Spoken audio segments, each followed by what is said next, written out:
President Trump announced a new missile defense plan capable of stopping nuclear attacks from reaching the U.S. on Tuesday, and China is responding. The defense system is called the Golden Dome, and it aims to protect Americans from attacks by foreign adversaries.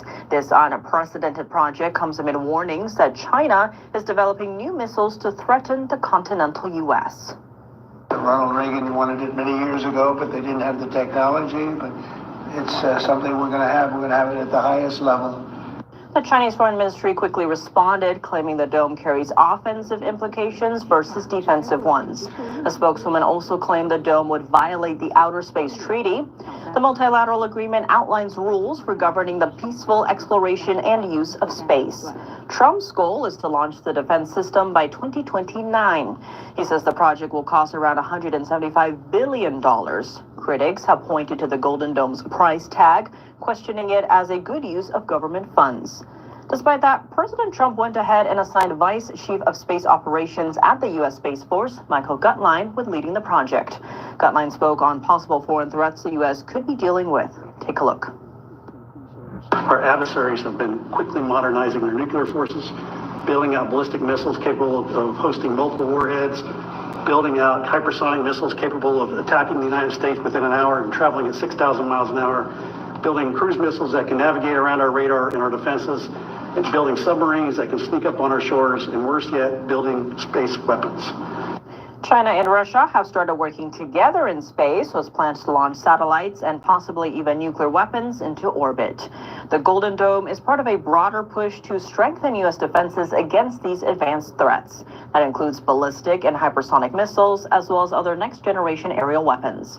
President Trump signed an executive order earlier this year outlining plans to protect Americans and critical infrastructure from aerial threats. Big names like U.S. military contractor Lockheed Martin and Elon Musk's SpaceX are expected to help build it. The idea is inspired by Israel's Iron Dome, which was designed to intercept short-range missiles from foreign adversaries. Just last year, Israel used it to shoot down about 300 missiles and drones fired by Iran and Hezbollah. At the time, U.S. officials said there was no need for that kind of system here, especially not with neighbors like Canada and Mexico. But now the focus is shifting, with the goal of defending against joint threats from China and Russia, both in space and overseas. In recent years, China demonstrated high levels of aggression by anchoring its naval ships close to the shores of Alaska, Australia, and Taiwan. How are Chinese companies other trade issues? NVIDIA CEO Jensen Huang praised President Trump's decision to do away with some of the Biden administration's chip export curbs. Speaking in Taiwan at the yearly Computex conference on Wednesday, Huang said the Biden rules cost his and other U.S. companies billions of dollars in sales. The Computex conference is one of the world's largest technology trade shows. The event is held in Taiwan. Huang described the restrictions imposed by the Biden administration as too harsh. And because American-made high-tech chips were blocked from going to China, Chinese companies were being pushed to innovate faster to fill in the gaps. Biden had said his restrictions were necessary to keep China from developing its chip technology. Critics called them too bureaucratic. Huang also pointed to another aspect, saying NVIDIA now occupies just 50% of the Chinese chip market, down from a whopping 95% when Biden took office in 2021. The Trump administration said it plans to replace the Biden-era rules with its own version.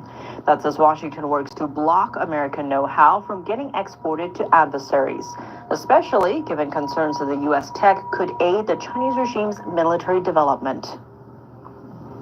Trade fear.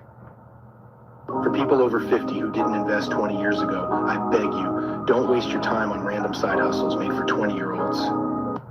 我们今天谈了很多的问题，第一个问题就是关于川普冻结了哈佛大学的这个联邦的资金，以及造成了就是所谓的学术与政治之间的一个摩擦和冲突我今天特别提到一点，就是说，其实美国哈佛大学本身过去从历史一直到现在，已经遭受到了国际学生，包括来自于中共的间谍学生非常严重的这个渗透所以川普的做法，一方面是要在校园里面清除反犹太的、反美国的，还有就是亲中共的这些势力同时也要还给美国大学校园一个真正的干净和开放的空间。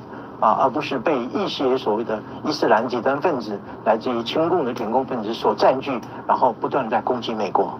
这是第一个。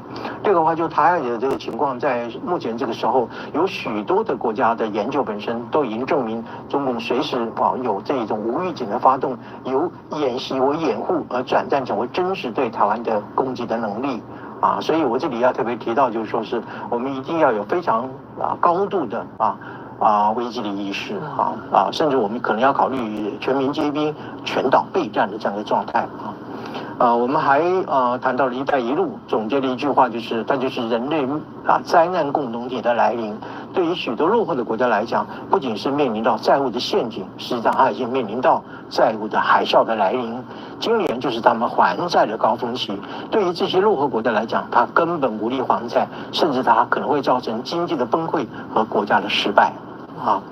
那么最后我们谈到就是说，关于这个美国要成立美国优先机会基金，我觉得这是一个证明美国并没有从全球战略退缩的这样一种做法，同时也愿意去承担国际人道主义支援援助的一个角色所以美国依然是一个最慷慨而且是最为慈善的。要继续的承担全球60%到70%的这个人道援助的工作，所以美国其实并没有退出国际社会，同时也没有放弃它的国际义务。像老师讲的，更有效的全球治理跟应对中共的威胁问题。对。